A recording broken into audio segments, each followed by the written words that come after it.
Hello guys, ఈరోజు నేను chicken dum biryani చేస్తున్నాను. ఫస్ట్ ఎలా చేసుకోవాలో చూపిస్తాను. ఫస్ట్ పొయ్యి మీద ప్యాన్ అయితే పెట్టుకున్నాను. కొంచెం ఆయిల్ అయితే వేసుకున్నాను. మీకు ఒక స్పూన్ గీ, ఒక స్పూన్ ఆయిల్ వేసుకోవాలి. ఫస్ట్ ఆనియన్స్ని అయితే మనం బాగా బ్రౌన్ కలర్ వచ్చేంత వరకు వేయించుకుందాం. ఇవి ఎంత బ్రౌన్గా వస్తే అంత టేస్ట్ అన్నమాట బిర్యానీలో. ఫస్ట్ ఇవి అయితే వేయించేసుకుందాం. ఇలా ఆనియన్స్ అన్ని బ్రౌన్ కలర్ వచ్చేంత వరకు మనం వేయించుకొని అంతలోపు మనము చికెన్ని మ్యారినేట్ చేసుకోవాలండి. నేనైతే ఇలా చేసి పెట్టేశాను ఆల్రెడీ. చికెన్, చెక్క, లవంగ, పెరుగు, అల్లం వెల్లుల్లి పేస్ట్, సాజీరా, పచ్చిమిర్చి, కొంచెం కొత్తిమీర ఇలానే 1 అవర్ కానీ హాఫ్ అన్ అవర్ కానీ మనం మ్యారినేట్ చేసి పెట్టుకుంటే టేస్ట్ అయితే బాగుంటుంది. నేనైతే ఎప్పుడు ఇదే ఫాలో అవుతాను. చాలా బాగా అయితే వస్తుంది. మీరు ట్రై చేయండి.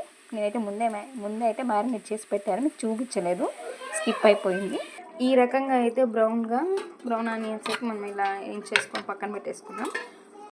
మళ్ళీ పొయ్యి మీద కొంచెం ఆయిల్ వేసుకొని ముందుగా మ్యారినేట్ చేసి పెట్టుకున్న చికెన్ అయితే వేసేసుకుందాం.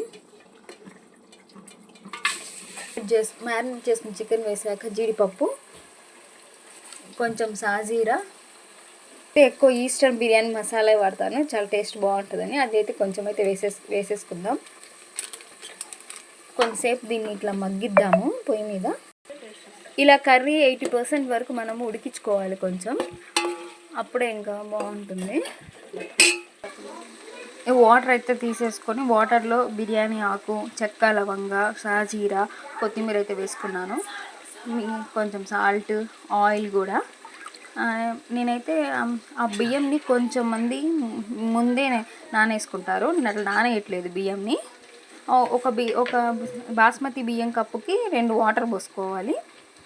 మేమైతే ఇట్లా ముందుగానే వాటర్ని హీట్ చేసుకొని తర్వాత బియ్యంని యాడ్ చేస్తాను. అందుకు కాబట్టి 2.5 నీళ్ళు తీసుకున్నాను ఒక కప్పు బియ్యంకి, అది బాస్మతికి. ఇప్పుడు ఈ కొంచెం ఫ్లేవర్ కోసమని నిమ్మకాయ అయితే పిండేసుకున్నాను. నీళ్ళు బాగా మరిగేంత వరకు పొయ్యి మీద పెట్టేసుకుందాం. నెక్స్ట్ బియ్యం అయితే యాడ్ చేసేసుకుందాం. నీళ్ళు మరిగిపోయినాయి, ఇంకా మనం బియ్యం అయితే వేసేసుకుందాం. బియ్యం ఆల్రెడీ నేను 2 టైమ్స్ అయితే కడిగి పక్కన పెట్టేసుకున్నాను. వేసేసుకుందాం బియ్యంని.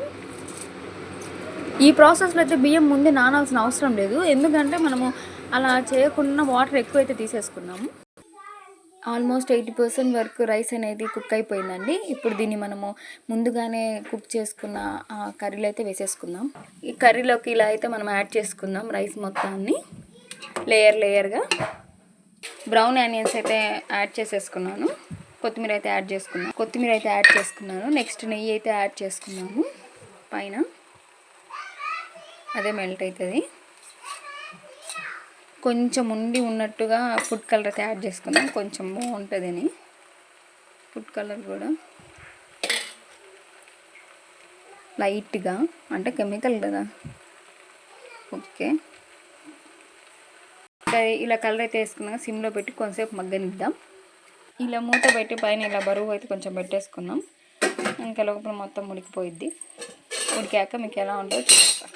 తీసేసుకొని ఇలా నైఫ్తో అయితే చెక్ చేసుకోవాలి. ఇది లోపల పెట్టాక దీనికి తేమ తగలకుండా ఉంటే ఓకే, కుక్ అయినట్టు. అదొక సింపుల్ టిప్ అనమాట. ఓకే, ఇప్పుడైతే కుక్ అయిందండి, ఎందుకంటే దీనికి తేమ అయితే లేదు. చూడండి, ఈ టిప్ అందరికి యూజ్ అవుతుంది, ఇది మాత్రం ఫాలో అవ్వండి. నేనైతే ఎప్పటి నుంచి ఇదే యూజ్ చేస్తాను. ఇట్లానే చూద్దాము. చూడండి ఎంత పొల్లుగా అయితే వచ్చిందో.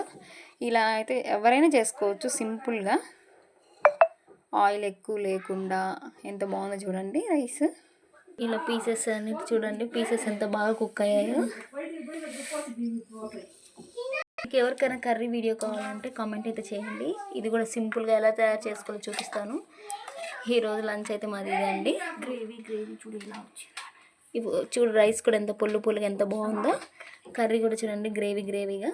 ఇలా గ్రేవీగా ఉంటే ఇంకా నచ్చుతారు, అందుకే ఎక్కువ గ్రేవీగా చేసుకుంటాము. ఓకే ఫ్రెండ్స్, ఈ వీడియో కానీ నచ్చితే మీరు లైక్ చేయండి, షేర్ చేయండి, సబ్స్క్రైబ్ అయితే చేసేయండి.